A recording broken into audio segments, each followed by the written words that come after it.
चलिए, अर्धआयुकाल का मतलब बता दें आपको कि वह समांतराल जिसमें कोई भी रासायनिक अभिक्रिया आधी क्या हो जाती है, पूर्ण हो जाती है।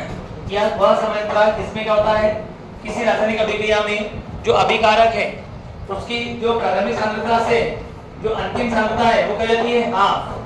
तो जब जितने समय अंतराल में अभिकारक की सांद्रता अपनी प्रारंभिक सांद्रता से आधी शेष रह जाएगी, उस समय कहलाएगा अर्धआयुकाल, हाफ लाइफ पीरियड। इसे दर्शाते हैं बेटा टी हाफ के द्वारा। दर्शाते हैं इसको हम लोग टी हाफ। टी हाफ से इसको दर्शाएंगे आप लोग। लिखो,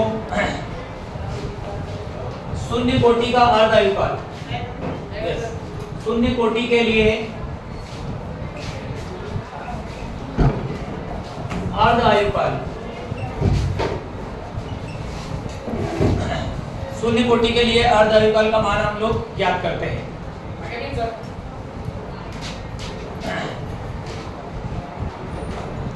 शून्य कोटि के लिए अर्धआयुकाल, देखो पहले समझ लीजिए। माना कि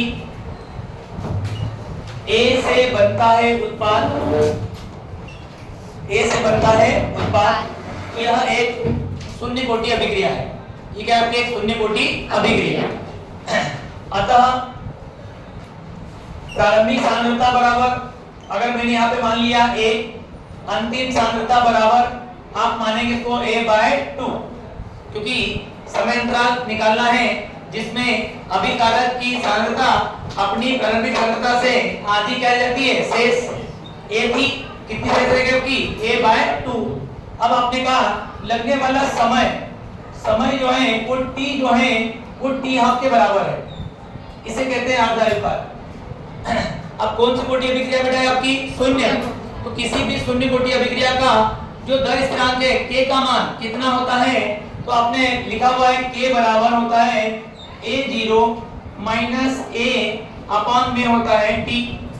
शून्य कोटि अभिक्रिया के लिए k का मान कितना होगा, तो k बराबर पीछे हमने डेरिवेशन करा हुआ है A0 माइनस A अपॉन में T, जहां ये कहलाता है प्रारंभिक सांद्रण, ये कहलाता है अंतिम सांद्रण और ये कहलाता है लगने वाला समय। हमें समय ही निकालना है। निकालना क्या है आपने को, समय निकालने के लिए T को यहाँ भेजेंगे, T को यहाँ भेजते हैं और K को यहाँ ले आते हैं। अगर पक्षांतर आपने किया तो T बराबर यहाँ पे हो गया A0 माइनस A अपॉन में क्या गया यहाँ पे K। अब तुम्हारे पास प्रारंभिक सांद्रता, तुम्हारे पास अंतिम सांद्रता दी हुई है। एक का मान क्या दिया है, स्मॉल है, एक का मान क्या दिया है A/2, दोनों वैल्यू वहां पे रखेंगे हम लोग। तो यहाँ पे रखा अपन ने A माइनस A/2 अपॉन में क्या गया K। ये है आपका T हाफ। लगने वाला समय कितना है यहाँ पे, T हाफ। अब A में से A/2 माइनस कर देना है। A में से A/2 माइनस करेंगे मतलब एक में से आधा कम करना है, एक में से आधे को कम करना है। अगर एक में से आधा कम करोगे तो आधा बचेगा, 1/2 A बचेगा, बटे में क्या है बेटा यहाँ पे K का गुणा ऐसे हो जाएगा। तो यहाँ से शून्य कोटि का जो T हाफ है, शून्य कोटि का T हाफ हो जाएगा A/2K, A/2K।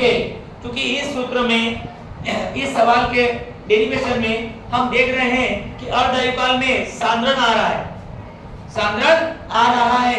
इसका मतलब है शून्य कोटि का अर्धआयुकाल सांद्रता के समानुपाती होता है, सांद्रता पर निर्भर करता है। A का मान बढ़ेगा तो T का मान भी बढ़ेगा, A का मान घटेगा तो T का मान भी घटेगा।